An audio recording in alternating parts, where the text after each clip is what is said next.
TV Channel 43. Well, as you've heard, reports have emerged that the former Eskom CEO Matshela Koko supposedly cooked the books during his term. He's been accused of contributing to the current decline of Eskom by introducing the Koko card system, which rewarded power station managers for keeping the lights on and punished those who did not.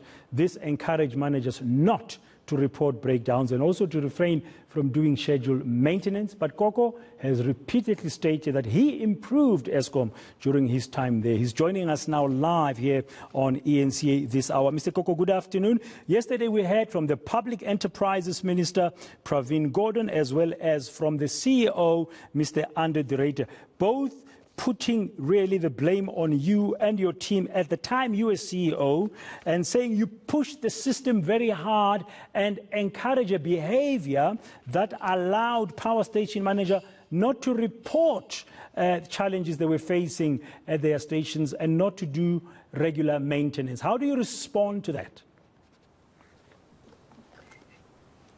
Good afternoon, Dan. I think it's quite interesting. Let me tell you this. Eskom has officially responded to News 24.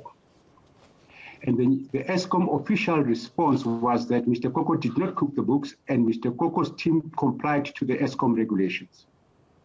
So what you see here is clearly a disconnect between the official position of Eskom and its chief executive and supported by the who at Eskom has responded differently to News 24?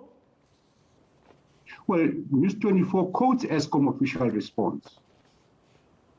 It quotes of Eskom official response. It says, Eskom official response is they disagree with News 24. They disagree that the numbers were cooked and the team of Mr. Koko complied with Eskom rules and regulations.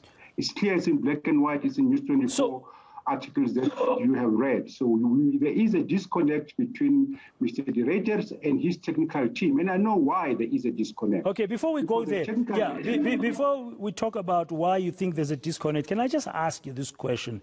This card system that you introduced, is it the one that has led us to where we are today? The card system brought about a high-performance culture in Eskom. But then, any business, if you don't have a high-performance culture, you will sink. All what the card system did is that if you don't perform, you get a yellow card. If you perform, you get a blue card. And if you are a repetitive a non-performer, you get a yellow card, and you are out of the system. We were pedantic in managing non-performance. So you disagree. So you say it was performance, high performance culture. But Mr. de Ruyter, in the bite we played, said this resulted in numbers not being accurately disclosed because people feared negative consequences. And if you listen to Mr. de Ruyter, you will conclude on one thing, that he does not have a clue of what he's managing. How do you understate a breakdown, brother? When a plant is broken, it cannot keep the lights on. Mr. de Ruyter is clueless, is out of his depth, he can't spell what he's talking about. You cannot, in a plant like Eskom, understate a breakdown. When a plant is broken, it's broken. But then why are we in load shedding now? We are in load shedding because of breakdowns. You can't understate a breakdown. When the plant is broken down, you will keep the lights on. Mr. de Ruyter is simply exposing his inexperience in the field that he's operating in. So you deny that your card system encouraged managers not to report breakdowns because when a breakdown happens, you can't not but know that it has happened. Exactly. If you've got a breakdown, then if your car is broken down, you can't hide it. You can't understate it. Did you push the system to work harder? What is the engineering definition of that? What is the engineering definition of pushing the systems to work harder? In engineering, Braden, we've got a simple rule book. And the rule book is this. It's quite simple. You operate the plant within the operating and technical envelope. That's what engineering is all about. When a lawyer or a journalist says to me, you've pushed the system harder, I asked him, what is the engineering definition of that? Because in engineering, we deal with rule books. The rule book simply says, operate and maintain your plant within your operating technical specification. And I put it to you that my team operated the generating plant within its operating and technical envelope. We must not be... Yeah, so your CAT scheme, your CAT system did not actually lead to plants being run harder, which led to what they are now saying were the detrimental results that, for example, avoided the scheduled, the operational scheduled maintenance. But then I'm going to refer your viewers to page 131 of the Eskom annual reports. It lists the planned maintenance. A planned maintenance is audited and is reported in the actual yearbook. Planned maintenance in my time was the highest in the history of Eskom. That's what data says. And then let me tell you what. In 2015, the planned maintenance one was 9.1%, 9.91%. In 2016, it was 12.9%.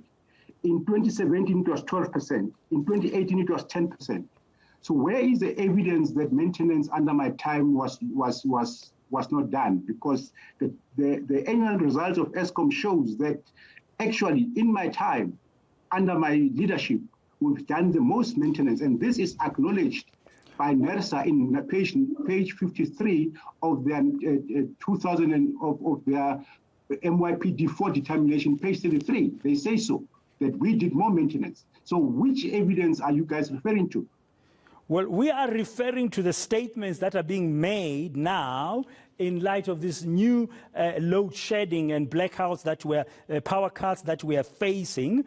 And of course, you've referred to a News 24 article, and then the comments made yesterday by the current CEO of Eskom, Mr. Andre de Ruyter, and pointing a finger at your card scheme as being largely responsible for the mess that we find ourselves in today. The sooner we forget about Andre de Ruyter, the better. He's clueless, he does not know what he's managing. He can't spell the turbine, he can't spell the boiler. He can't spell the plant maintenance. He can't spell... But Mr. Koko, yeah, but Mr. Koko, I think to be fair, you shouldn't play the man. Let's focus on the issue. He's putting your card system, introduced in 2016 by you as an interim CEO, as the reason for the challenges that today are being faced. Mr. Moyane, we kept the lights on. We had 4,000 megawatts of surplus capacity. It is audited. We did planned maintenance, the highest in 2016 at 12.9%. It is audited. There was no unsafe energy. It is audited. What more evidence do you need? Okay.